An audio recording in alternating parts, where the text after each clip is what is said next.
The Arena, a multi-platform gaming news podcast, is brought to you by, well, of course, you. If you want to learn more about how you can support the show, go to patreon.com/thearena_podcast.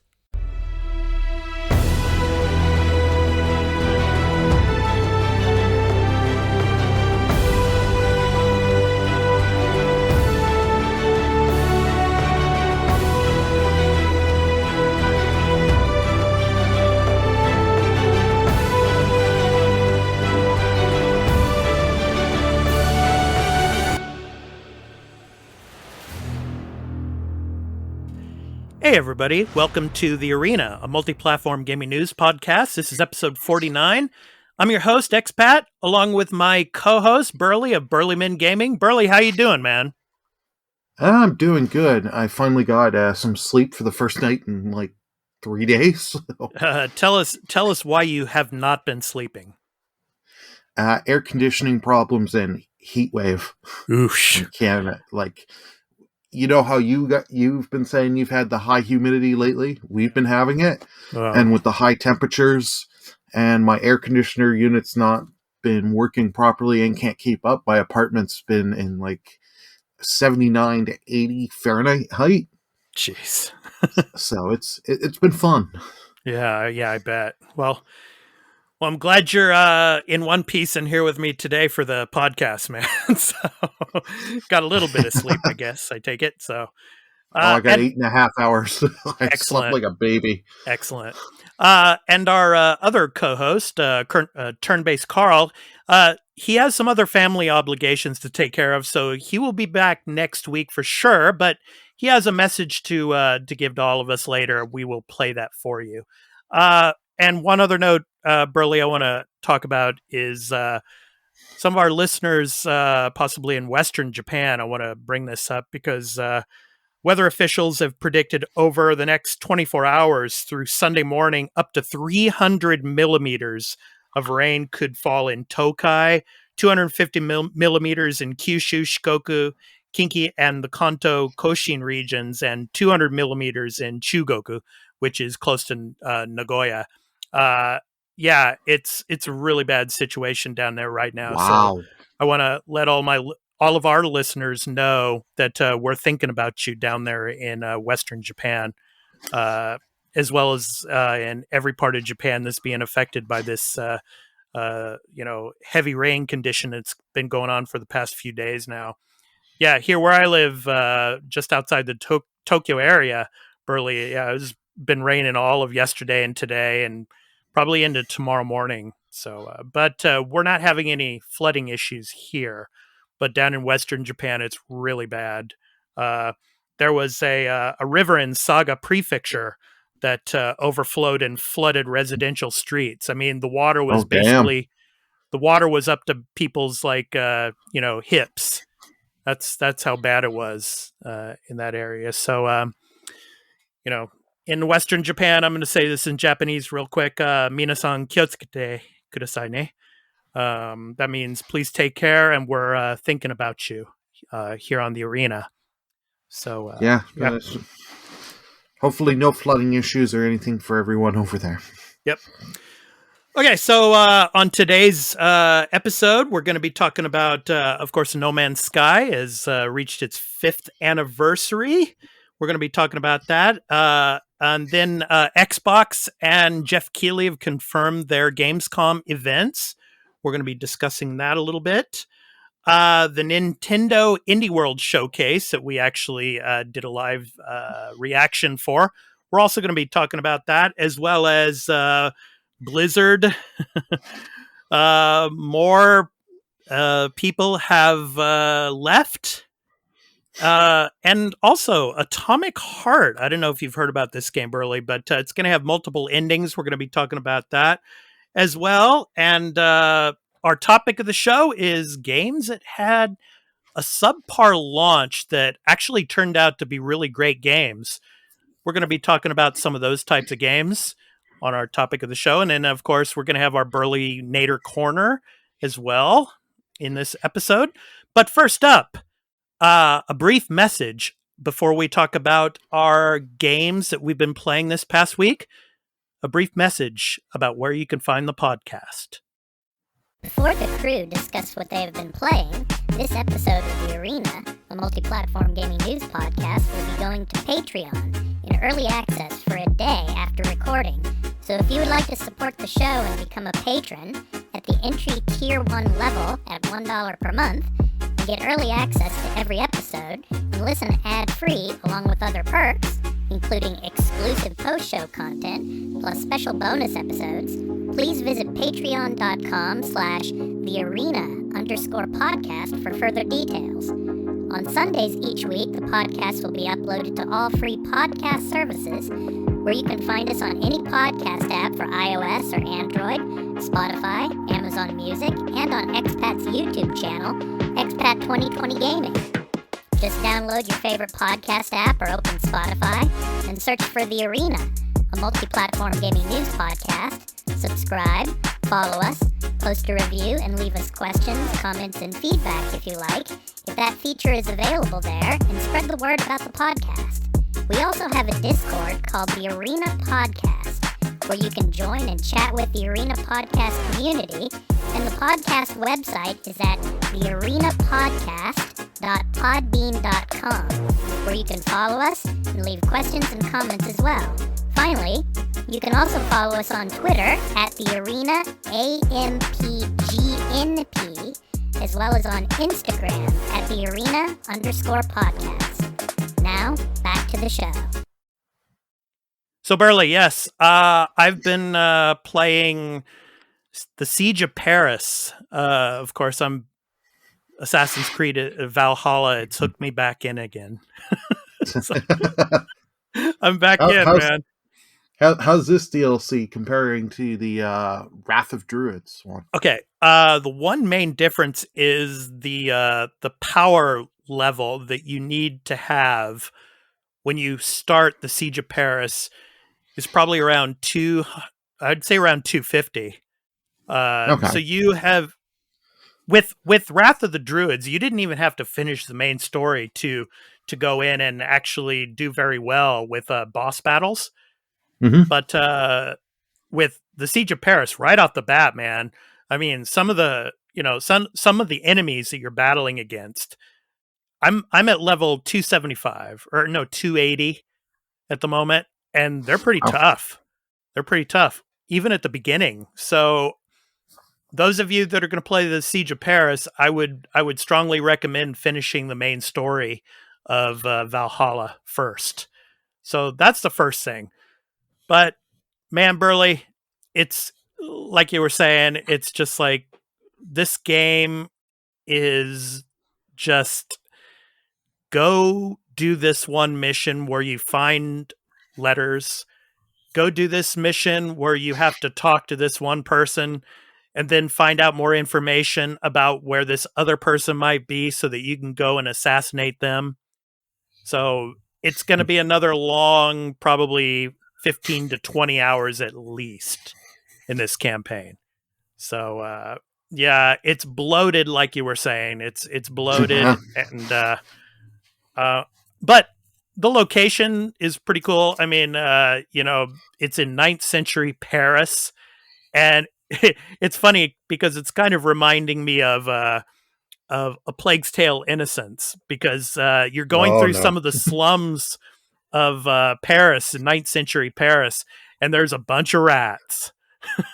So you have to fight off rats as well as fight off soldiers, and you're going up against Charles the Fat, who is Charlemagne's great grandson.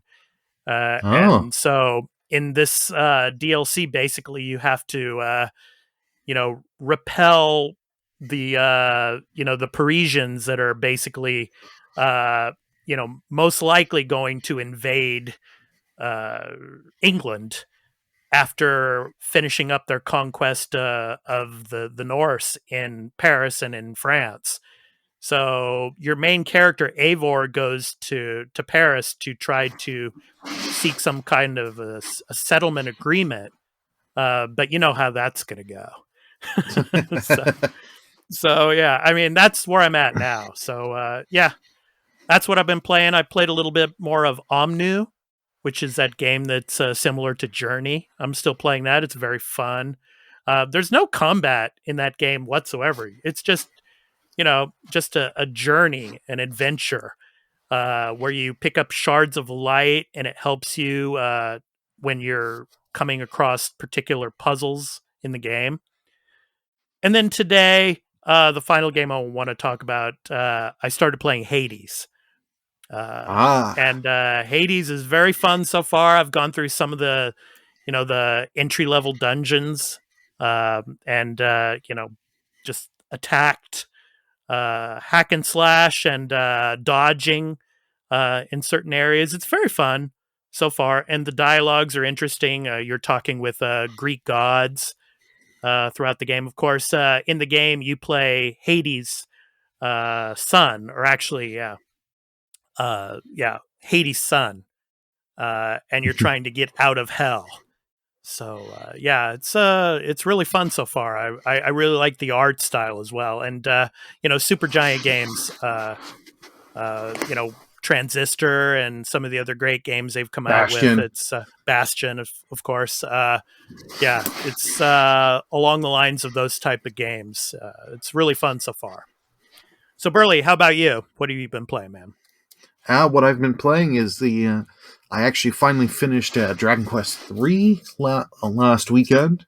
Cool. So finally got that done. And boy, for anyone that has played that, my heart goes out to you. Because that ending, you've got like a literal boss rush, and the game doesn't tell you like you can beat after most of the bosses. You can kind of just stop, do a suspend, saved, or heal your party. But if you go out of the dungeon to like go to an inn, heal yourself that way, fully get your MP and HP, you have to restart the whole boss rush again. Wow. That happened to me once, and I was like, "Oh, you got to be kidding me!" Yeah, I was watching you stream some of it. Parts. What was that one boss that have like several different arms, and you had to like cut off the arms? That was Skyward Sword. Okay, yeah. Okay, yeah. The other game I've been playing, like on my off time, not streaming, was A Plague's Innocence Tale of Innocence. Yeah. I finally got the platinum on that, and I had to go back to that infamous chapter 16 where you saw me, where you had to do the whole carriage. Protect the carriage from the swords guy. Oh God, I hated doing that section again. How much you want to bet, Burly? How much you want to bet? A Plague's Tale Innocence 2. It's Requiem. I think it's called Requiem. No. It's going to have a ton of those cart missions. Probably you have to push carts and you have to get to point A to point B. Oh no! Yeah. Just give me the rat. Give me the power to have the rats and just leave me alone. Yeah. But as you also mentioned, I have been streaming Skyward Sword HD, and I have been enjoying that game. That one boss fight you saw me do, I really enjoyed. You fight. It's the first of the 3 sacred flame bosses, and what it is, it's like a robot that has multiple arms. You have to slash you have to get them to drop its sword in the ground, use your whip to yank the arm off. But the nice thing is the second form of that fight, when you yank off the arms, it drops its own sword. You pick up that sword, you start hacking the thing to pieces. I love it. Yeah. Cool. All right. Okay. So thank you, Burly. So next up, our other co-host, Turn-Based Carl, he had some comments regarding the last episode, as well as some comments about this coming episode that or the topics that we're going to be talking about in this episode today. So let's go ahead and listen to Carl give his comments, and then we will give some brief comments about those comments right after this. So take it away, Carl. Hey guys, I didn't plan on missing 2 episodes, So I thought I'd just record a little message. I listened to last week's episode, and there's a couple things I wanted to address. But first, game I'm playing, Dodgeball Academia. It's Dodgeball RPG. Really charming characters, fantastic art style. It kind of reminds me of mix between Super Dodgeball on the NES and influences from Pokemon for sure. Just dropped on Game Pass, kind of surprised. So yeah, check that one out. It's fun. So Burly, he talked about Camelot when he was talking about Golden Sun there, but he didn't mention Shining Force, and I was like, oh my god, that's my favorite franchise. How dare! But anyway, so yeah, they went by Sonic Software Planning at the time, and when they developed Shining Force 3 for Sega Saturn, they were Camelot Software Planning at the time. But just wanted to bring it up. That's my avatar for me online there on Twitter. So yeah, Shining Force, man, can't leave that one out. As for the Witcher 3 upgrade for Series X and PS5, that's actually being handled by Saber Interactive. So there's a chance that the Cyberpunk upgrade could hit this year. I wouldn't hold my breath on that one, but give it a hope and a dream, and we'll see.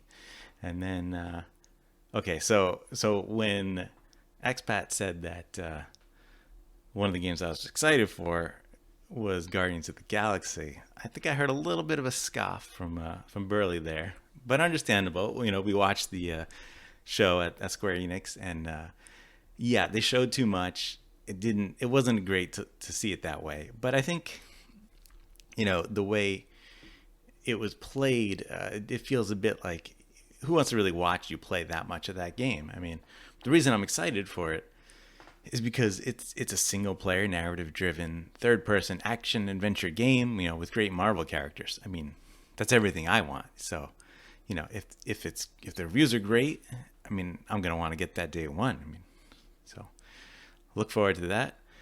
And as for the main topic of the show, games that excelled after a subpar launch, I would love to say Avengers, but alas, that is not the case at the moment. But the War for Wakanda expansion is coming out very soon.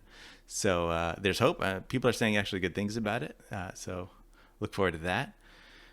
The game that I would like to mention that excelled later was State of Decay 2. I actually didn't play it when it first launched, but I know there was a lot of bugs. The reviews weren't great. And there wasn't as much content. And later they released the Juggernaut edition. And when I started playing it, I didn't really run into very many bugs at all. I mean, small things here and there. And I felt like there was a lot to do, a bunch of different maps, and it played really solid. So I mean, that's one of my favorite games. It's probably the game I played the most last gen. It's just a really satisfying gameplay loop. Something that just really hits me. So that's it. I will be back the next week. Thanks. Okay, Burly. So I want to thank Carl so much, and he will be back, everybody, next week. Yeah. So Guardians of the Galaxy 2, yeah? Yeah. I'm glad you're excited, Carl. Yeah. I'm just not gonna lie. Anyone that watched us, I had the excitement. Expat could tell you, I had the excitement when it got announced. Yeah. But I said when it was being shown off, they showed a little too much, and then they went from giving us the idea of thinking, oh, you can play as all the different characters. Now it's Peter Quill only. It's like, out of all the Guardians, that's the one I least to care play as. Right. But I understand you're happy wanting a single player game. Oh yeah, yeah. Hopefully, I hope the game is good. I'll say that. If the game actually comes out good and is fun and enjoyable, I will look to pick it up. Yeah, and who knows? I mean, later on down the road, we might see a lot of expansions as well. Kind of like what they've done with Avengers, as he was talking about with the Wakanda expansion. So we'll see. Yeah, hopefully it'll be a great game. And I have to agree with Carl too about what he was saying about State of Decay 2. because when the Juggernaut edition came out, boy, oh boy, that was good. There was a lot of action-packed quality in that. So, yeah, over time, State of Decay 2 became a very, very good game. So I agree with him there.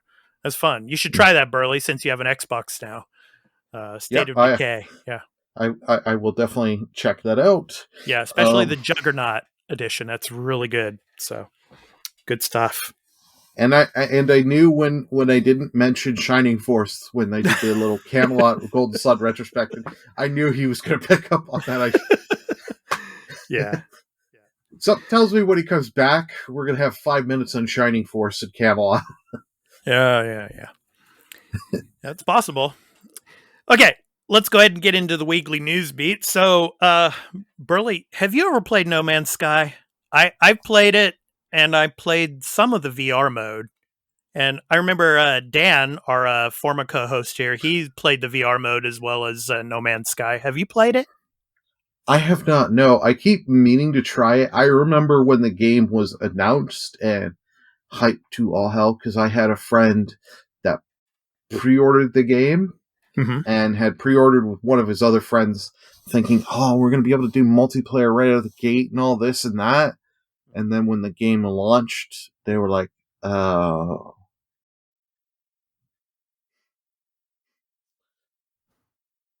But I still mean to try it.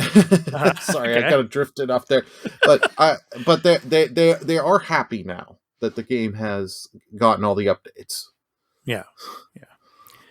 I mean, we all know what it was like when it first came out. I mean, and we're going to be talking about this during the topic of the show. But this week, No Man's Sky celebrated its 5th anniversary. 5 years, Burly. It's been out 5 years, man. 5 years goes so fast, man.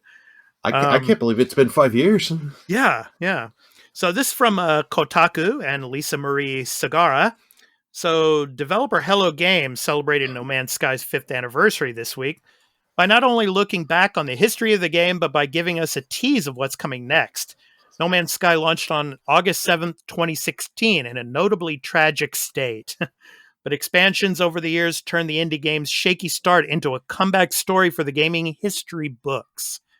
The free updates haven't just been small tweaks with a bit of new content sprinkled in. Hello Games has transformed No Man's Sky completely, adding in now core gameplay elements, overhauling its visuals, and allowing crossplay. And Frontiers is going to be the latest update. And we didn't get much information on that yet, but it will be available on PS4, PS5, and on PlayStation VR. So, yeah, I mean, I remember playing this game, Burly, when it first came out, and I didn't have much fun with it because all you were doing was like mining for minerals and resources to build up your ship and allow you to fly out into space and go to another planet, which might be hostile. And still, all you were basically doing was mining for minerals and materials. And I was like, what fun is there in that, you know? But then as time went on with all these expansions and, the multiplayer elements to it, as well as the VR elements, it's really become a great game. And I highly recommend it for those of you, especially in VR too. The VR mode is very fun.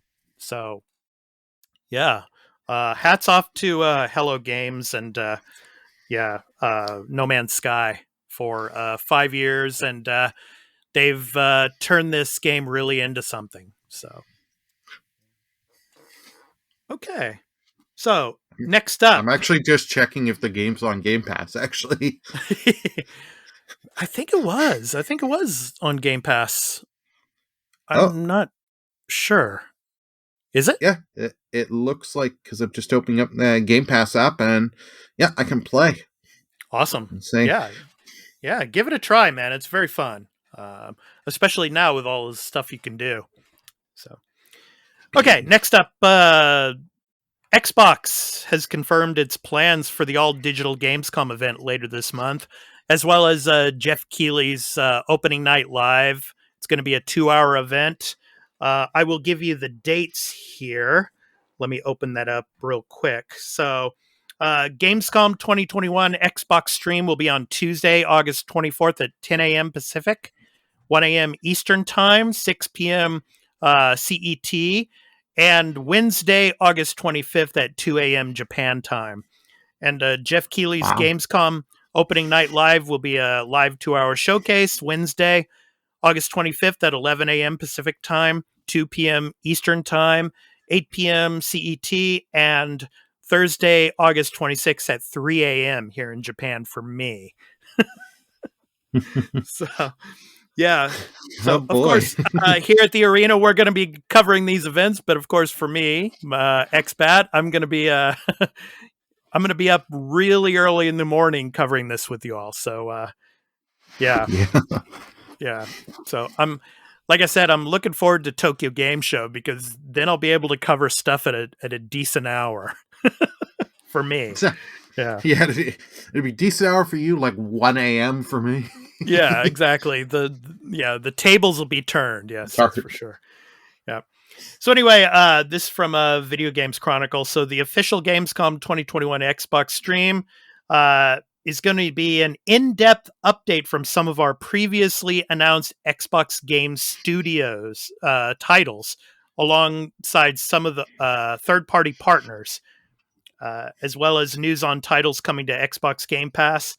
So Xbox Game Studios will likely use the event to provide updates on upcoming 2021 games such as Forza Horizon 5 and Halo Infinite. And in addition, Xbox also points to the August 25th Gamescom opening night live in its show plans brief, which could suggest that platform holder will also feature some of its games during the Jeff Keighley hosted show. So next week, Burly, of course, is episode 50 here at the arena. It's a special episode for us. And our topic of the show is going to be our predictions for Gamescom. So we're not going to be talking about this too much. But in a general sense, what do you think we're going to see at these two main events? We have more events that haven't really been announced, like the date and the times yet. But I know like Square Enix and others are going to be having an event as well. But right now we know about these two main events. So generally speaking, what do you think we're gonna see at these two events? I think generally, we'll kind of get like the same like we got with E3. You get your little sizzle reel with Game Pass. Of just what's coming out left of this year. I think we'll get a little bit of time with Forza Horizon 5. And I think we'll get our first little tease or look for Halo Infinite's campaign. Yeah. Do you think we'll see Hellblade 2, I should say. Hellblade. I keep forgetting about that game. That's one of the big games, man. One of the big ones. I know. We may get Hellblade 2. Is it slated to come out this year? We don't know. Probably not. They didn't give any kind of release date yet. I'm thinking probably next year. But they didn't show anything at E3. So I'm thinking that maybe we'll see some little snippets of gameplay during Gamescom. Okay. So get a small tease. Okay. Yeah, I think so. Because all we saw before, I think it was even before E3, we saw it was like a cinematic, less than a minute cinematic trailer showing kind of like Senua's landscape and where she's from and things like that. So, but we didn't see any gameplay at all. So I'm thinking maybe we'll get like 1 or 2 minutes of gameplay thrown in there during the event, I think. So, and then we're probably going to see some stealth Game Pass release stuff because, at the end of August, early September, there might be some other games that are going to be coming out that they haven't really talked about yet. So stealth releases. Yeah. And they might be saving, because what's interesting here, especially with the Xbox event, it's before Jeff Keighley's event, which is kind of interesting because Jeff Keighley's opening night live was, announced like a day or two before Xbox announced their event. So I'm thinking Xbox probably snuck up and said, okay, let's go before Keighley, because we might have some stuff that he's going to show that we don't want to put during our event. So yeah. Go ahead, Burly. I was going to say, I forgot the other big one that's coming out this month. We'll get Psychonauts too. I think we'll get a little bit of that because that'll be coming out around the same time. Yeah. As their Gamescom event. Yep. That's a strong possibility. Yeah. And then I don't know about the other events. I mean, Square Enix and all these others, like Bondi, and it's probably going to be just like E3, man. It's like stuff that should just be put in a press release instead of having an actual digital event. And what do you think? Yeah, I agree. Like, most of these are just going to be either stuff for games we've already seen, or it'll be like little teases for stuff we don't know, but we're not going to get like that much. Yeah. In addition to the Xbox event, Bethesda Germany will have its own live stream program over several days starting August 26th. So you can tune into Bethesda's mainstream on Twitch. And then it says here, finally, Xbox will run a digital Gamescom sale, quote, for our fans in Europe, end quote. It said the sale will include savings of up to 75% on a range of games from Xbox consoles or Windows 10 PCs. Details will be made available closer to the show. So, yeah. So, for all you European fans out there, yeah, you're in for a treat. Okay, so next up, Burly, we did, actually, you were in the chat during this because you were working, but I did I attempted to do a live stream, kind of live reaction to the Nintendo Indie World Showcase, but unfortunately, for some reason here on my end in Japan, the website on YouTube that we were playing the event, it was like buffering like crazy. I don't know why, but anyway, let's go ahead and go through some of the games. Actually, the games that were shown, and they did some stealth releases actually on the same day. Axiom Verge 2 was announced, along with a game called Boyfriend Dungeon, and that's actually out on Game Pass. So any of you out there that have Game Pass, you can get Boyfriend Dungeon. So dungeon crawling dating sim. So that was the announced. Two genres you want to fuse together. Yeah, really. Yeah. Also, Garden Story, solve puzzles, build gardens. That was also announced and was stealth released. And Islanders Console Edition from Grizzly Games and Coatsink. Islanders is a cool little game about building up small civilizations on tiny islands. I like the art style on that. It looked pretty cool. I was going to say I really did like the art style on that one as well. Yeah. And then Necro Barista Final Pour. So that was also announced and stealth released. That was and the visual novel, wasn't it? Yeah, that was the visual novel one, yeah. And then Switch Indies for the Fall and Beyond. Eastward comes out on September 16th.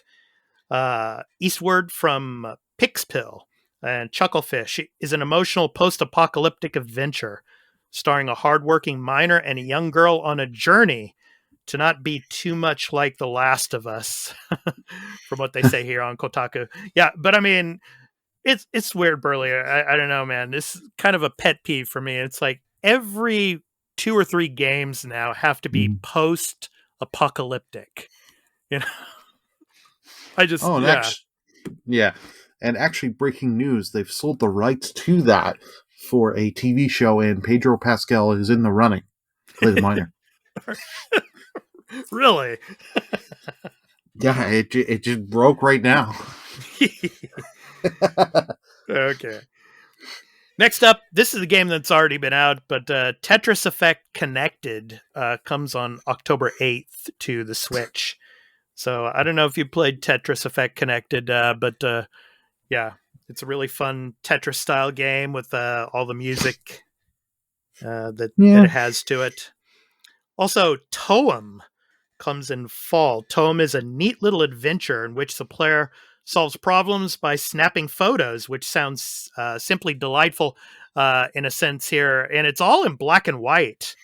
So, yeah, what did you think of this one, Burly? It was pretty cool, yeah? It has me intrigued. Whether or not I will pick this up right away, I don't know. But I did like it's kind of nice to see. I like the art style and see a game in black and white. Yeah, it was pretty fun to see. Yeah, it was pretty cool. Next up, Loop Hero, coming this holiday. So, yeah, everyone loves Loop Hero, I would think. Yeah. Just a fun little, it kind of looks like, I'm trying to remember that game that was playing. It was on the Vita, actually. It was like SteamWorld Dig or something like that. I can't remember. But, okay. Yeah. Kind of looks like that, where you're like in the depths of the earth going through these little puzzle areas. So, yeah. Next up, Shovel Knight Pocket Dungeon, coming this holiday. It's also, match 3 puzzles. So, yeah, more Shovel Knight. And what was kind of depressing for some people that were watching this, they were really looking forward to the Hollow Knight expansion, like Hollow Knight 2. But that wasn't announced or anything. So, unfortunately, they got Shovel Knight instead.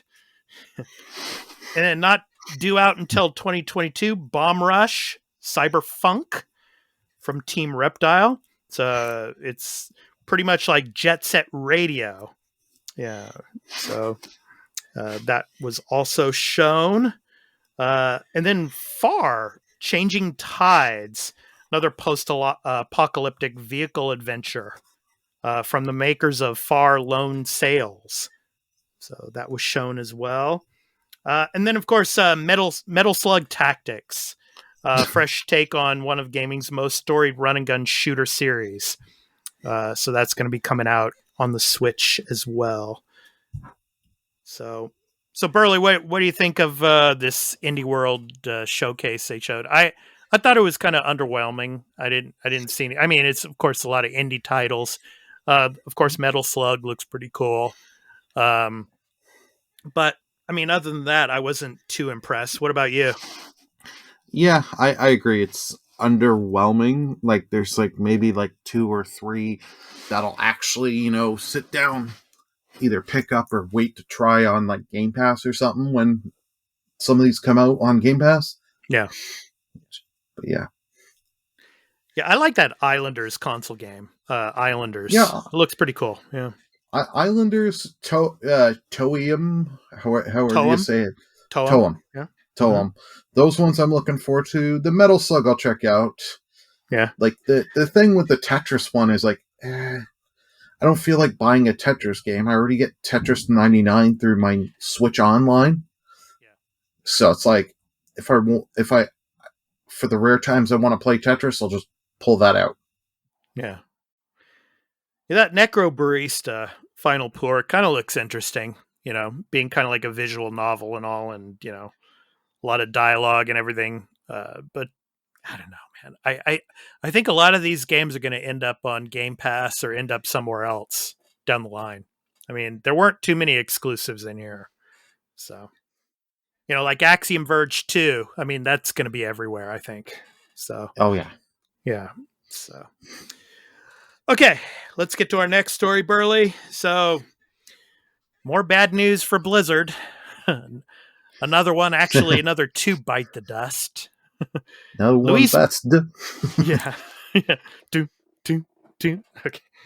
So, this is by Michael McWhorter over at Polygon. Luis Barriga and lead designer Jesse McCree depart embattled studios. So, yeah, two more gone. So, veteran Blizzard Entertainment developers Luis Barriga, the director of Diablo 4, and Jesse McCree, one of the game's lead designers, are no longer employed at the game company. Kotaku reported on Wednesday. So World of Warcraft designer Jonathan LeCraft has also reportedly left the company. So Activision Blizzard confirmed the departures in a statement to Polygon. Quote, "We can confirm Luis Barriga, Jesse McCree, and Jonathan LeCraft are no longer with the company," end quote. An Activision Blizzard spokesperson said, quote, "We have a deep, talented roster of developers already in place, and new leaders have been assigned where appropriate. We are confident in our ability to continue progress, delivering amazing experience to our players, and move forward to ensure a safe, productive work environment for all," end quote. Well, we'll see about that. But then again, Burly, what do you think? Is Diablo 4 in trouble now? Oh yeah. Yeah, nah, losing your game director is not a good thing. And I have no idea how far in this development it is. Mm-hmm. But I think this is just only the beginning. I think we're going to have more and more people be going at Blizzard. Mm-hmm. So if you're looking forward to any of these Blizzard games, I would maybe start tailoring back your expectations. Yeah. And I don't, it's also now the investors are looking to sue and go after Activision Blizzard. Yeah. Yeah. So. And like we were discussing last week too, a lot of sponsors are jumping ship now. They're leaving. So I don't know, man. I think Diablo 4 is in trouble. Oh yeah. I probably think it was in mid development when we first saw it, like almost a year ago now, when they showed some trailers for it. But I don't think it's going to even be coming next year. I think this is a 2023 game now, especially. Oh yeah. World of Warcraft, I'm not too sure about, but Diablo 4, man, I mean, it depends on who they're going to put in. If it's just going to be, okay, we're going to just continue everything, like nothing's happened, then it's possible that it might come out next year. But then, of course, you have, a new person come in and they want to change some things to the game. Like you said, we don't know. I mean, it's probably still in mid development. Who knows? And who's to say whoever they put in there, let's be realistic, who's to say they're going to stay? Yeah. They could either be next on the chopping block, or they could be like, now I got to be in charge of this. And with way Blizzard and Activision's going, do I want to sit here and be employed here? Yeah. Screw this, I quit. Yeah, and the same with all the other developers, too. They say we have a deep, talented roster of developers. Well, those developers might not stay too long. They might be out the door pretty soon. Who knows? Yeah, we'll have to keep monitoring the story. Yeah. If you've got any stocks or shares for this company, dump them. No, I'm serious, because once more and more of these lawsuits, and you've got the government, the state of California coming after you, I don't think we're going to have a good ending for them. Yeah. So. Okay, next up, Burly, have you ever heard of Atomic Heart? The game Atomic Heart. Yeah. So developer Mudfish reveals that the upcoming alternative reality sci-fi action RPG Atomic Heart will feature more than one ending.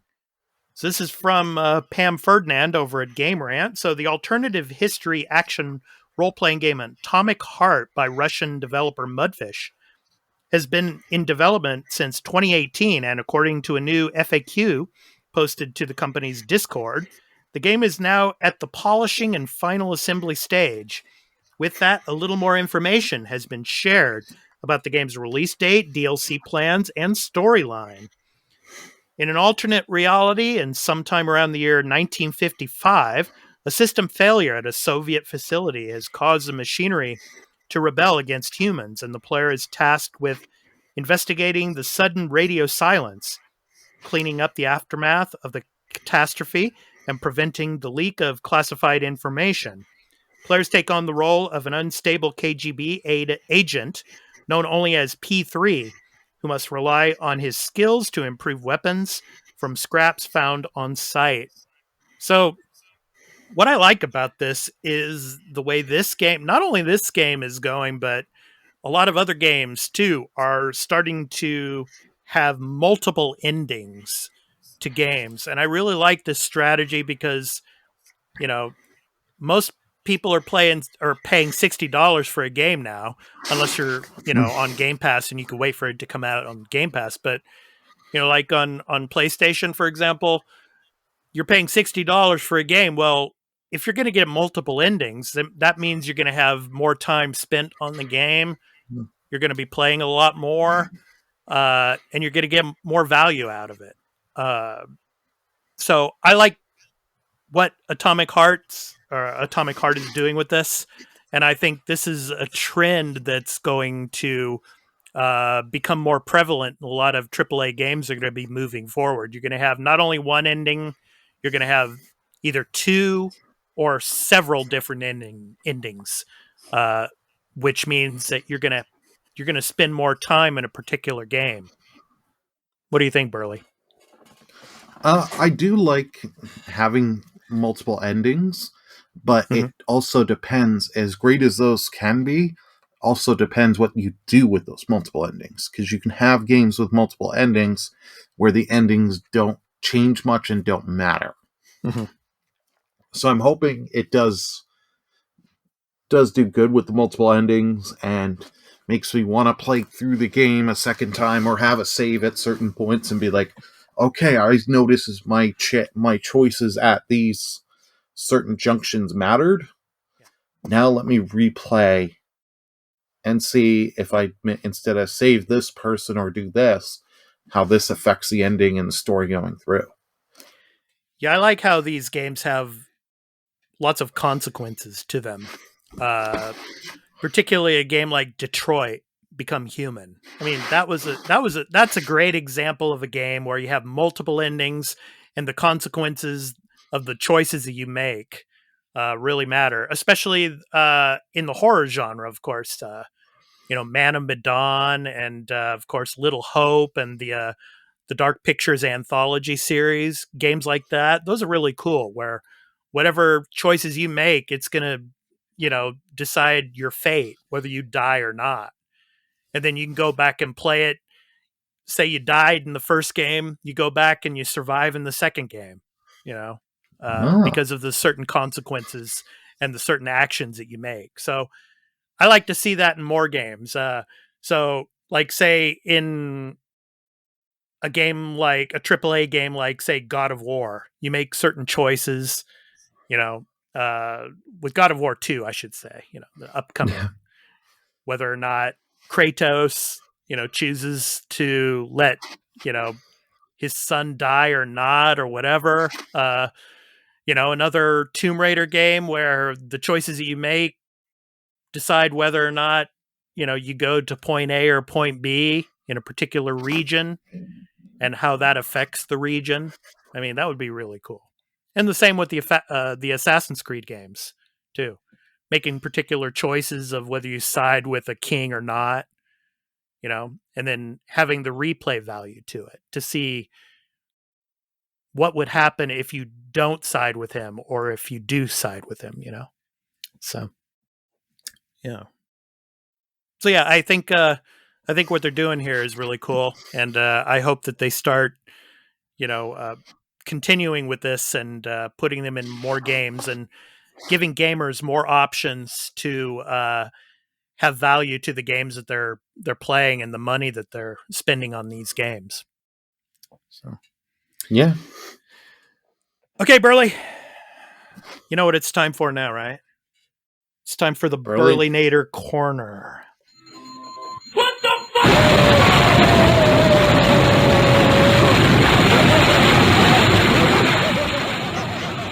It's time for the Burlynator Corner. So, a corner where Burly discusses something in the world of gaming and sometimes rants about it. But this week, Burly, I think you're talking about Twitch, right? Yes, a platform that you're quite familiar with. Yes, I may have used Twitch once or twice in my life. No. That's me. I've used it once or twice. You've used it a lot more than that. No, I'm just kidding. I've used it more than once or twice. I'm on there once in a while too, but yeah. So good old Twitch. I know a lot has been happening with Twitch, but Twitch actually just recently rolled this out to affiliates. I can't tell if it's all or not, but they have rolled this out. I have to relook up the name because I forgot the name. The Creator Revenue Adjustment Incentive. For those that don't know, there's a few little changes have been going on. Twitch has been changing the sub prices for subscriptions in different parts of the world. So in some parts it used to be $5.99, but now in one country I think it went down to $3.99, or in some countries like mine in Canada it went from $5.99 to $6.99. Plus they decided to add the good old Canadian 13% tax. So, oh joys. So, but what Twitch has done, and I do like this, that if you at least meet a minimum hours of the month, I believe for me it's showing as 54 hours a month, they give you a minimum amount of money you can make. And I think it goes based off like your past months. So it's kind of nice for some people, because I do know people that unfortunately due to COVID and everything, they have lost their jobs. They have very little income, and they do Twitch as an extra way to boost income. Yeah. And this at least gives you, for those that sometimes may not always get the with that, now the sub prices and everything changes, may affect how much they get, gives them an opportunity to still get something every month. Yeah. Now, why doesn't Twitch just have a policy for like a universal price range, so that every country has the same, price for a particular subscription? Because Twitch is Twitch. I in all honesty, they could and should for how big Twitch is. Yeah. But I just don't get why they don't do it. I think they're probably I think this is all, in all honesty, it's all for tax purposes. Yeah. Saying, hey, we got these people, they're paying in their tax. So we're charging them that tax for this country, so that way when we file our corporate taxes for the year, see, we charge them all the appropriate amounts. Here you go. I see. Yeah. So who do you think this is going to benefit the most? What Twitch streamers is this going to benefit the most? This isn't going to benefit partners. Let's be honest. If you're a partner, you're not relying on this. I think this will benefit a lot of smaller streamers that may take a little while to get their payouts. Okay, Burly, like, so if you could do this for our listeners that might not be very well up to date on Twitch, or what Twitch stands for, or like what is an affiliate, what is a partner, what are the differences between affiliate and partner? Could you explain that a little bit for our listeners that might not be too versed on Twitch? Sure. I'll start with partners because they're a little easier. So partners are your big name streamers, your Ninja, your Pokimane, Tim the Tatman, those ones. Partner is the highest level on Twitch. You get more money from your subs, and you get a lot of other little benefits. Right. Mainly that Twitch will give you 50 million. Twitch and Microsoft will give you $1 million contracts. Okay. And all that. But to meet those, you have to have a certain amount of numbers, stream a certain amount of hours, and all that. But you get a lot of benefits. 75 average viewers, I think it is, at least. Yep, 75. 75 Yeah. over a 30-day period. And Yeah. I came close, believe it or not. The Mhm. year I got affiliate, that year was a year Pokemon Sword and Shield came out. Hmm. I don't know what I did, but because I was streaming Sword and Shield when it came out, I don't know if there just wasn't as many streamers on Sword and Shield at that time. Mhm. But my average for that time for most of my streams was between 69 to 72. Nice. I was close. I was hitting it. I was literally like streaming every day just to help the average go up. Yeah. Just to give you like, can I get partner? Let's just try. Yeah. Came close, but it didn't. We didn't get there. Yeah. Yeah, there's a couple of Japanese streamers recently. They were playing Genshin Impact and the Monster Hunter Rise, I think it was, and they got partnered playing those games. So Nice. yeah, but cool. But all right. Well, I was new gonna say, incentives. Yeah. Go ahead. I was going to say I can explain affiliate quickly. Yeah. Affiliate is just basically on Twitch. It means you're up from the normal streamers. You can you now have the access to get your own emotes. Yeah. And you can actually start earning money on the platform. So when that's us. Yeah. Yeah. Yeah. That is us. We are both Twitch affiliates. Yeah. And you can start to earn. And when Twitch does run the little ads on your channel, because Twitch will run ads and you don't have choices at times. Like you have the option to run ads. But when you're an affiliate, you get a small percentage of that. Yeah. Yep. So cool. Well, some new incentives now. Thank you, Burly, for that, for the Burlynator Corner this week. Right.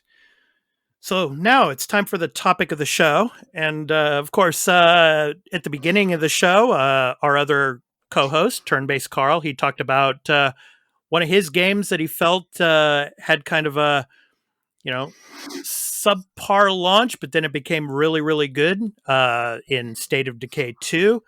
And our former co-host, Dan, he wrote to us, just like you can, on our website at podbean.com/thearenapodcast. And Dan wrote in to us about No Man's Sky, of course, because we're talking about No Man's Sky earlier tonight. He says the 5th anniversary trailer for No Man's Sky landed, demonstrating the stratospheric highs the game has achieved. So he's asking us, do you guys think we'll ever see this, see the like again? A game absolutely panned at launch, do a complete 180-degree turn, and become a phenomenon. Was it Hello Games' indie status that allowed it to carry on, making the game where AA Studios would have pulled the plug? And then he also says at the end here, and no, Cyberpunk probably won't be able to do it. So, I don't know, man. I think this is kind of, when it comes to Hello Games and No Man's Sky, I think this is a once-in-a-generational type of situation. I don't know, Burly. When it comes to other AA studios, they probably would have pulled the plug, I think. This is kind of a remarkable situation for them to be able to have this kind of turnaround on a game. What do you think? I think you're right. This was lightning in a bottle. Yeah. It's a once in a lifetime kind of thing. I agree. Most AA's and even AAA's would have just abandoned the project. Yeah. But they either they were just so committed, or they were like, listen, if we put out our next game we put out, if it's not perfect, very polished, and everything we set launches with everything we said, we are screwed. Yeah. So we got to fix this to regain confidence in people that are ever going to buy anything we are going to sell again. Right. And it worked out for them, and I'm glad to see a developer stick with it and fix it and give everything they've promised. Yeah. Yep. Yeah. Let's talk about some games that had subpar launches that actually did turn out to be really good games. The one that stands out to me, I think, the most here is probably Final Fantasy 14. You remember that one, right? Oh, yeah. Yeah. Square Enix MMO. 2010 that game came out, man. 2010. Yeah, Yep. and what's interesting about it was really, really unplayable when it first came out. So many bugs, glitches, repetitive gameplay, and the RPG mechanics in it were just really unsatisfactory. I mean, but it really turned around, and of course they came out with Final Fantasy or Realm Reborn. Final Fantasy 14, and it's become one of the biggest MMOs ever. So I think that's probably one of the biggest ones. Final Fantasy 14. You have your Destinies. Destiny had kind of a subpar launch, and then it turned into a big thing. Even the Division, the first Division, when it first came out, it didn't do so well, but it turned out to be really great. And then, of course, the Division 2, added on to that. So what do you think, Burly? What are some games for you that you feel had some subpar launches and then became really good games? You had me with Final Fantasy 14. I was going to say that one. Have you ever seen on like, I think you can still find them on YouTube. You can find the last couple minutes or last hour of the world before Realm Reborn launched, with where the meteor comes in and just destroys everything. Yeah. I remember watching that. Some just a thing. Like, I can't honestly think of too many because I haven't played a lot of these games where they've been so bad and then they eventually go back and rework it to like a new game. So yeah. Another one I can think of, Halo 5 Guardians also. Was that bad? You see, I heard nothing on Halo 5. Well, the thing about Halo 5 is a lot of people did not like the campaign, but the multiplayer elements were good.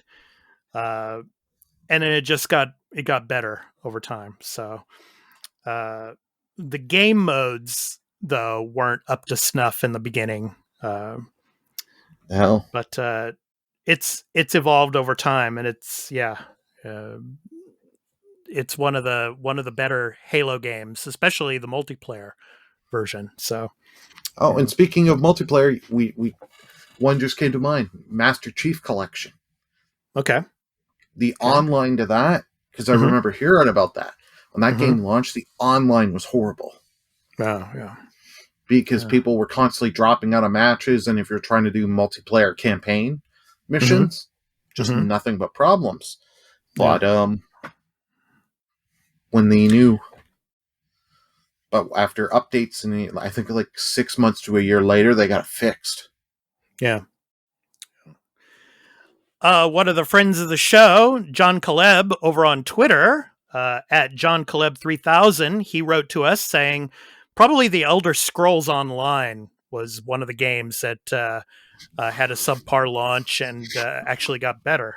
So he says, I was addicted for a little bit on that game. So, yeah. Oh, thanks, John. Yeah, I have not played Elder Scrolls Online, but I've known a lot of people that do play it.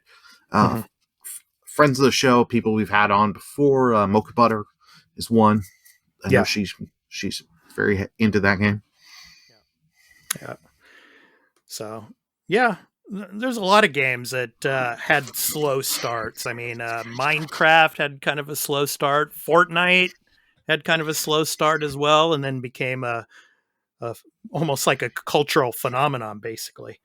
So yeah, a lot of games that seem to not work very well in the beginning, but then again, that goes back to the point we talk about so many times about on this show. It's like, just wait and bring out the game when it's ready. Agreed. It's like, what happened to the era when,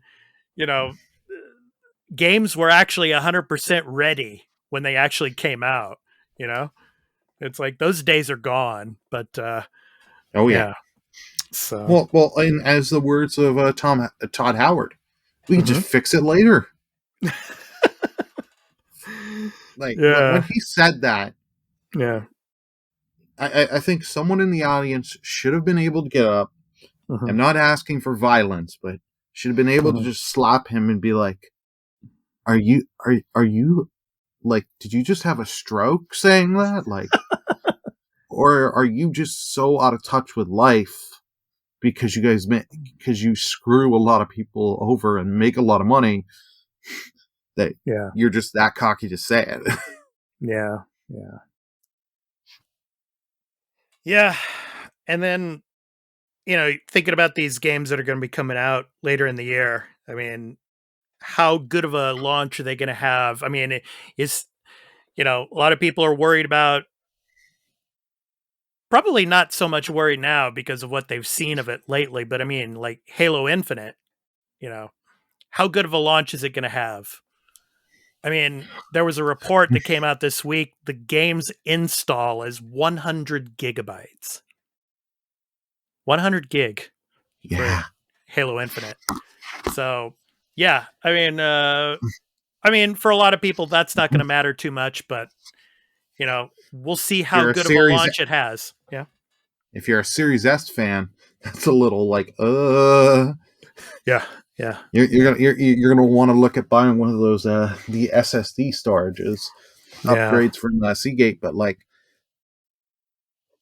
I don't mind file size, just that game better come out ready. Yeah. Like little small graphical glitches here and there, fine. But if the online don't work or the game freezes and crashes a lot, it's gonna be bad. Yeah, well, let's hope that doesn't happen. We still got about another 3 months. Well, it comes out in November, so hopefully it'll be ready. So, anyway, that was our topic of the show. So, games that had a subpar launch that ended up being very good games, or actually great games. So, okay, let's move on, Burly. It's time for the new game releases for the week of August 16th through the 22nd. So we're reading the games from the list on releases.com. So I'll go ahead and start with the first one, Burly. And how many card games and Mafia games this week? That was their running theme last week. Probably none, and probably none have spiritual opium in them. But we need our spiritual opium. Yeah, we need that. Yeah. Okay. First game on the list. This is coming out to PC and Switch. It's called Road 96. Hitchhike your way to freedom in this crazy procedurally generated road trip made by renowned indie creators. No one's road is the same. So yeah, it's coming out soon. It's coming out on the 16th. So on PC and Switch. So, and it's coming out in the UK on the same day, on the 16th. So, Burly, have you ever hitchhiked in your life? God, no. And the way things have gone lately, never. Like, there's always this little TV show, like, because my parents will when they're watching TV. You watch this. You always see this one trailer of I got picked up by a serial killer, and they're like, "Oh, he drove by in his car and he invited me in, so I went in." It's like, do you not have common sense? Yeah. I'm wondering how this game is going to run on PC and on Switch. I mean, I would probably play it on Switch, but yeah, it's probably graphically going to look better on the PC, but. Obviously, but yeah, Road 96. So you probably see some scenic locations as well as you're playing this game. All right, Burly, what's up next? Oh, we got next is for Tuesday, August 17th, Pile Up Box by Box. It is coming to PC, PS4, Switch, and Xbox One. Pile Up ticks all the right boxes as a family-friendly, cooperative 3D platform. Jump up, slide down, play together, and carry the load. Sounds like fun. Yeah.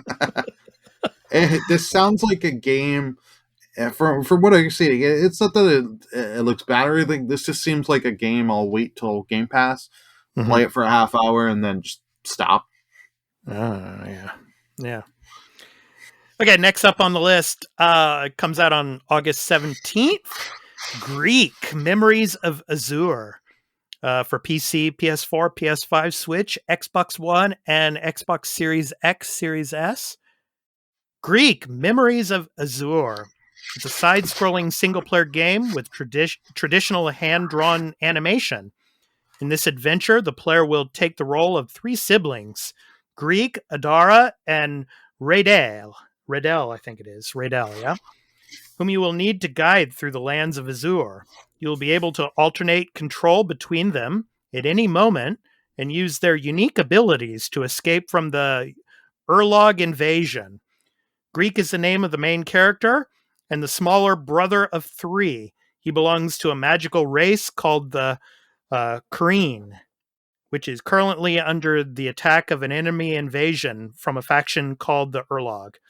This battle has been going on for a long time, and the Kreen are starting to flee their own lands. Greek's goal is to reunite with his brother and sister and then escape the lands of Azure by building a zeppelin, piece by piece. Through the game, you will find each sibling in different situations, and once you do, they will join the adventure and help you progress through the game. So, seems interesting, kind of like a puzzle builder in a sense. So, what's up next, Burly? For Tuesday, August 17th, we've got Humankind. It's coming just to PC. Humankind is Amplitude Studios' magnum opus, historical turn-based strategy game where you will rewrite the entire narrative of humankind, a convergence of culture, history, and values that allows you to create a civilization that is unique as you are. Create your own civilization by combining 60 historical cultures from the Bronze to the Modern Age. Begin as ancient Egypt, then evolve into the Romans, the Khmers, or perhaps the Vikings. There you go, Vikings, man, Vikings. Each culture brings its own special gameplay layer, leading to near endless outcomes. What civilization will you shape? Oh, this is a Sega-based studio. Cool. And from the screenshots on this is something I may actually check out, but I know a friend of the show and who's been on a few times, Krabby X10. Oh, yeah. I know this will be up his alley. Yeah, shout out to Krabby. Yeah, Krabby X10, friend of the show. Next up on the list, Mayhem Brawler comes out on August 18th for PC, PS4, Switch, and Xbox One. Mayhem Brawler is an urban fantasy-themed beat-em-up that brings back the 1990s arcade vibe to present day. With comic book-style art and kick-ass soundtracks, it offers a unique experience that you can tackle solo or as co-op with friends while defining the next step in the story with your choices. So, another brawler coming on the 18th. So, PC, PS4, Switch, and Xbox One. What's up next, Burly? We got next for Wednesday, August 18th, Rogue Explorer. It's coming to PC, PS4, Switch, and Xbox One. Side-scrolling pixel art action combined with roguelike challenge for customizable adventure into the Abyss Tower. Journey deep into the Abyss as a darling adventurer of your own design. Start in a humble hub town and venture into dungeons with varied biomes, each more dangerous than the last. Decide your character's look, alter colors, craft weapons and armors, and loot you got it. Upgrade your equipment and choose from a wide range of skill enhancements. Rogue Explorers retains the challenge of classic roguelikes without the harsh restrictions or futile frustrations.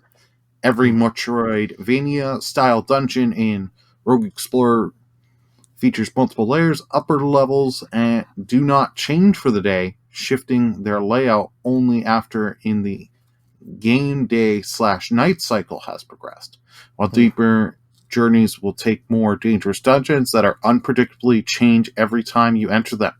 But don't worry too much. Even if you fail a quest, your dear character will survive and retain their gear, losing only the stat boosts and special skills unlocked in the last journey in the Abyss Tower. Interesting. But I don't know, man. It's a roguelike, so I like the art style for it, but that first part, roguelike. Yeah.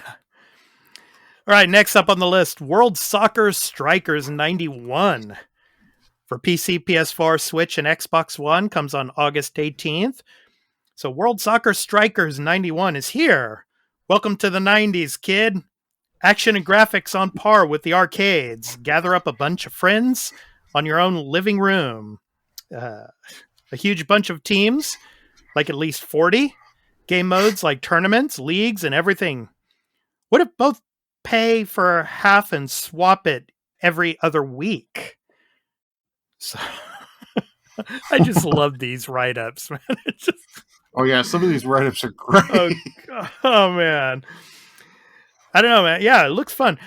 Just like Carl was talking about in his comments about the dodgeball game. I mean, this kind of has the same type of artistic style in a sense. Yeah, but of course back to the 90s though. Pretty interesting. Well, they picked a great year, 1991. Why's that? Year I was born. You're a baby, man. I was born. I'll give you a hint. I was born in one of the worst years ever in the United States. The Vietnam War was raging. Yeah. Martin Luther King was assassinated. Bobby Kennedy was assassinated. Oh, damn. 1968, my friend. Oh, you're not that. So yeah, old. you're just a baby compared to me, man. I was playing these like games, early 90s, late 80s games, man. And I was in high school. I was a basketball player, going to the arcades, and playing some of these games. It was really fun. Great times. Good stuff. Okay. So next up on the list, Burly, what's up? We got Out of Line. It's coming Wednesday, August 18th for PC, PS4, Switch, Xbox One, a unique adventure game filled with beautiful puzzles, all hand-drawn in a unique 2D style. Out of Line follows the adventures of San in the quest to escape the factory that was once home, diving into a story set in the mysterious world that is revealed through multiple chapters. The art style looks nice. Yeah, it looks pretty cool, man. Yeah. I will definitely check this out. Yep. Next up on the list, and this game's already been out, but it's coming to, it's confirmed for PS4 on August 18th, Tetris Effect Connected, and it's also coming to the Switch, Xbox One, Xbox Series X, Series S.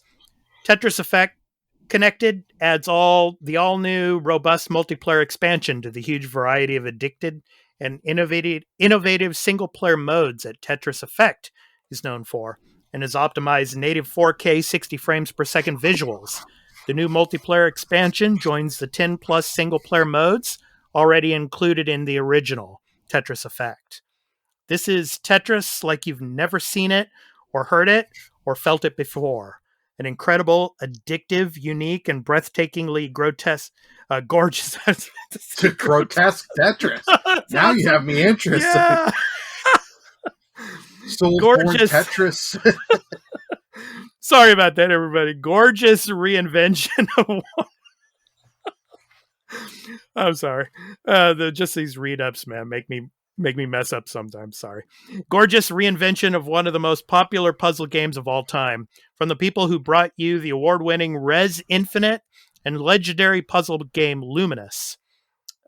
Music, background, sound, special effects, everything down to the tetraminos themselves pulse, dance, shimmer, and explode in perfect sync with how you're playing, making of all the game's 30 plus stages, something you'll want to experience over and over again. So, yeah, like I said, this game's already been out, but now it's coming to other platforms on the 18th. So, if you haven't played it yet, give it a try. Burly, what's up next? We got on Thursday, August 19th, Rims Racing. Whoa, Rims. It's for coming to PC, PS4, PS5, Switch, Xbox One, and the Xbox Series. Rims Racing is the first motorcycle simulating game that combines a realistic riding challenge with engineering and mechanics. Ride the world's most powerful bikes and optimize their performance by swapping out parts and analyzing data in real time. Cool. Another racing game, eh? Yep. Right, next up on the list, Uoni. So it comes on the 19th, PC, PS4, PS5, Xbox One, Xbox Series X. Uoni is a first-person narrative horror game that whisks you away to a sunset-stained world to play a deadly game of hide-and-seek. As grade schooler I navigate authentic Japanese environments and utilize every hiding space you can find to survive the horrors ahead. And if they find you, run. So Uoni, yes. So yeah, hide and seek is very popular for children out here in Japan. So I could see this game being, something that these developers had in mind, when they created this game. So yeah, looks interesting. I'll probably check it out. So Uoni on the 19th. Burly, what's next? So on the 19th, we got Recompile that's coming to the PC, PS5, and Xbox Series. Surprised not coming to the PS4. All that. Take control of a semi-Spartan program and escape deletion in this atmospheric Metroidvania-inspired hacking adventure. Set in the sprawling 3D world of the mainframe, Recompile features intense combat, tight platforming, and environmental hacking, and a unique branching narrative. Yeah, the art style looks good, and it does sound very interesting. I will definitely keep my eye on this. Cool. Next up on the list, Synthetic 2, and it's only coming to PC on August 19th. Synthetic 2 is a bold continuation of Synthetic, Legion Rising. Fight a world overrun by the relentless Machine Legion. Experience the next level in gunplay and upgrade yourself beyond measure to rival their gods. Can you defeat the Heart of Armageddon? So yeah, coming on the 19th. Yeah. So another PC game there. What's next, Burly? Oh, next one. We got a real good one here that you and I are both looking forward to. Yay! 12 minutes. Yay! For August 19th. Yay! Yes, that's all you need to know. Yay for Expat. Hey, I've been looking forward to this game for over a year. I'm really excited about this one. Yeah. It's coming to PC, PS4, Switch, Xbox One, Xbox Series, and most importantly, Game Pass Day 1. That's right. Game Pass Day 1. Yep. 12 Minutes is a top-down point-and-click adventure game in real time. You're doomed to live the same 12 minutes inside your apartment unless you use your knowledge of what's going to happen in order to change the outcome and break the loop. But if I'm not mistaken, this is I'm surprised they didn't put this in the write-up. It's got James McAvoy and Daisy Ridley. Yep. Yeah. And William Dafoe. And William Dafoe. Why isn't that, out of all the names, why isn't William Dafoe in this? In the write-up. Just need to say voiced by William Dafoe. Yeah. Enough said. Yeah. And like you were saying, like in this loop that's going on in the game, I'm wondering if this game has a lot of replay value to it as well. As we were talking about with, earlier in the show, we were talking about Atomic Heart, having, some kind of a replay value because it has a multiple ending. I wonder if 12 Minutes is going to have multiple endings in a sense, and you'll be able to have replay value to it. Yeah, really excited for this game. Really excited for it. Okay, next up on the list, Monster Harvest comes on August 19th to PC, PS4, Switch, and Xbox One. Monster Harvest is a monster collecting and farming action RPG with a twist. Grow, collect, and mutate your crops, then take them into battle. Filled with places to discover and multiple ways to build your farm, get ready to craft, explore, and battle across the vibrant world of Planimal Point. So it looks pretty cute. Yeah. It's kind of like, it's not Plants versus Zombies, but, you're actually harvesting. So. Well, that's because it's Monster Harvest. Yep. All right. What's up next, Burly? Do I have to read the description for this one? It's Madden NFL 22 coming Friday, August 20th. Yeah. It's coming to everything. PS4, PC, PS5, Xbox One, Xbox Series. Madden NFL 2022 is where game day happens. All new features in the franchise include staff management, an enhanced scenario engine, and weekly strategy. Share avatar progress and player class between the face of the franchise and the yard with unified progression, and the first time ever in Ultimate Team adjust superstar X factors at halftime. EA Games. Challenge everything. I just had to throw that in there, man. Yeah. Back when EA was good, when they had stuff. Yeah. Hey, but a lot of people, man, in the U.S., they love the Madden series. They love these sports games. So, the Madden, it's been a staple series. I mean, for the football, but oh yeah, no, I know it makes a ton of money, but it makes a ton of money. But yeah. But what really changes between versions over the last couple of years? Yeah, it's just the number, and instead of having 6 faces, you now have 7. Yeah, there's roster updates every year, stuff like that. But yep. But anyway, those of you that are into Madden, it's coming out soon, so hope you enjoy it. Next up on the list, Arietta of Spirits comes on August 20th to PC, PS4, Switch, and Xbox One. Arietta of Spirits is a story-driven action-adventure game following Arietta on her journey to unveil the mysteries of the spirit realm. Immerse yourself in a story filled with emotion and surprising turns. So, yeah. So I think this would be a pretty big game on the Switch, maybe. Yeah. A lot of people are probably going to play this. And the art style too. Yeah.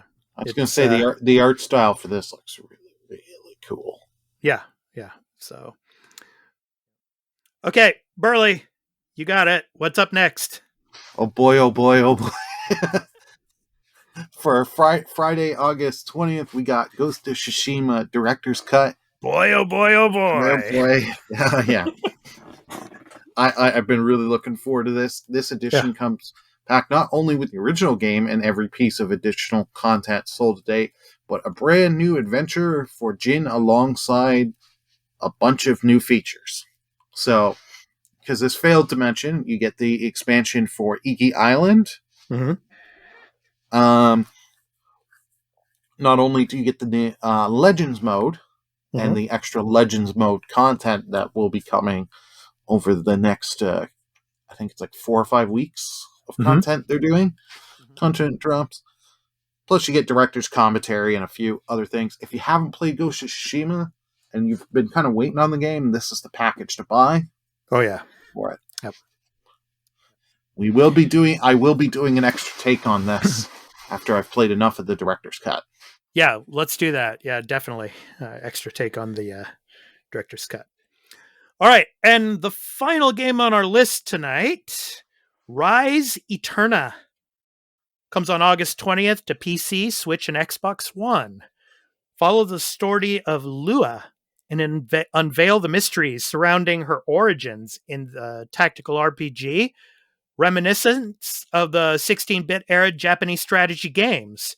Recruit up to 14 characters with unique abilities and defeat your worst nightmare in epic fights. So it comes out on the 20th. So yes. So Rise Eterna. So that rounds out the list. So Burly, I have a good idea what your number one game is this coming week. Yeah. It might surprise you. Ghost of Tsushima. No, it's actually... No. Madden NFL 20... Oh, shut up, Burly. NFL. Come on. Yeah, no, it's Ghost of Tsushima, but if Ghost wasn't coming out, it would be going to 12 minutes. Yeah, that's mine, for sure. 12 minutes. I was going to say, I know yours is going to be 12 minutes. Yeah, I can't wait to play that on Game Pass. Yeah, that's a day one game for me, and looking forward to talking about it next week a little bit. So, yeah. Oh, yeah, no, I definitely will be. Let me just hit the Xbox app and set that to download. Because that is a feature I am loving with the Xbox. You can do that. Oh, yeah. I did that with Hades, too, and I was ready to play. Yeah. Really looking forward to 12 minutes. I have a video up on my YouTube channel on Expat 2020 Gaming on 12 minutes, so you should check that out. You get a chance. Kind of just cut out there. So, yeah, that's my game of the week, and Burly, yours is Ghost of Tsushima. So, alrighty, so that does it for the games this week. Boy, oh boy, there were a lot of them again. But then again, covering every platform, pretty much. So, yeah.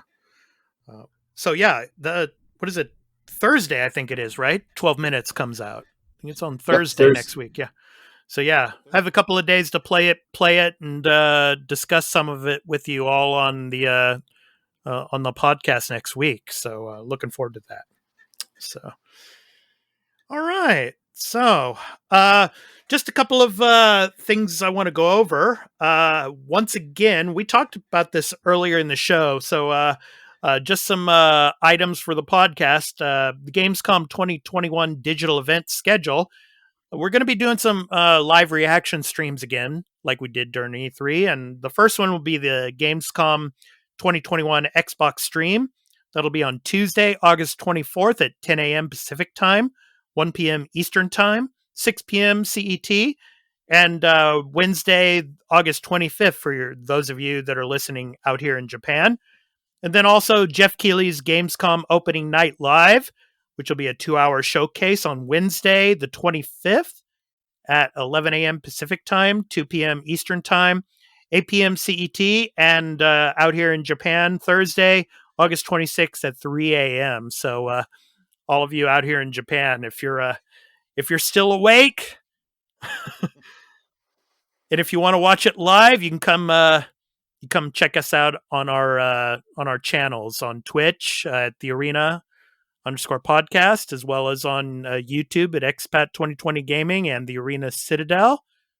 You can check us out. We're going to be doing our live reactions multi-stream for those events. So, and Burly and Carl will hopefully be with me as well. We shall see. I will definitely be there in the chat as much as I can. Unfortunately, with some of those events, because they'll be going on while I'm working. Yeah, because Burly is in Eastern time, in the U.S. Eastern time. He's in Canada, close to Toronto, right? Okay, so that's it for podcast news. So before we conclude the episode, I want to let everyone know where you can find me on social media. You can find my YouTube channels for gaming content at youtube.com/expat2020gaming and at expat2020.live, as well as the podcast channel for gaming, entertainment, and pop culture at youtube.com/the Arena Citadel. My other social media links to Twitter, Instagram, the Arena Podcast Discord server, and the podcast website are at linktr, that's linktr.ee/expat2020. I'm also a live streamer and a Twitch affiliate on twitch.tv/expat2020, where I do occasional gaming live streams, and I'm on our new Twitch channel over at twitch.tv/thearena_podcast. where we do special live streams for the podcast, as well as reactions to gaming news and a supplement to the show called The Arena, a multi-platform gaming news week in review live stream. Finally, over on Patreon, we now have a special bonus series, which is part of the podcast, called The Arena Extra Take, that focuses on spoiler and spoiler-free gaming reviews, gaming industry-related discussions, and interviews with special guests. It goes up to Patreon exclusively for patrons at patreon.com/thearena_podcast. So please visit the site for further details on how you can become a patron and support the show and all the content we deliver. So anyway, that does it for me, Burly. Where can people find you on social media, man? You can find me on social media on Twitter at BurlyMenGaming. And you can also find me on twitch.tv/BurlyMenGaming. I'm a Twitch affiliate on there. And on Friday, once I'm done my work shift on Friday, you can see Ghost of Tsushima Director's Cut running on a PS5. Cool. So if you're wanting to check that out, come check out my channel. You'll see me playing it. Awesome. And like we said before, Turn-Based Carl, our other co-host, he will be back next week. So we're looking forward to having him back. And of course, next week is episode 50. So there are going to be some minor changes to the podcast. So I hope you can listen in and check out what those changes are. So we're really hoping to have you for that. So episode 50. It's been a cool ride, and we're looking forward to the next 50 as well. So, yep. And yeah, Burly, you and Carl, and of course, my former co-host Dan. Yeah, I want to thank you all for helping me out with all of this, and looking forward to the future, man. 50 and beyond. So, no problem. I'm looking forward to the future, and thank you for having me on, even just when I was just a guest. All right, so to end the episode, our indie recording artist spotlight. So this week's spotlight is on the group named The Polarity. Exploring the genres of indie rock, emo rock, and indie pop, The Polarity was formed in 2014 by frontman Taylor Hearn on vocals and guitar in Fort Worth, Texas. Today, the band comprises of Taylor and Clay Buck on saxophone, Ethan Dittert on guitar, Tyler Kaiser on bass, and Taylor Good on drums. From their album titled The Polarity, and the song is called Tarantino. This has been The Arena, a multi-platform gaming news podcast, episode 49. I'm your host, Expat, along with my co-host, Burly of BurlyMenGaming. And next week, our other co-host, Turn-Based Carl, will be back. So I want to give a shout out to him. We hope to catch you all in the next one. So take care, everyone. Peace out.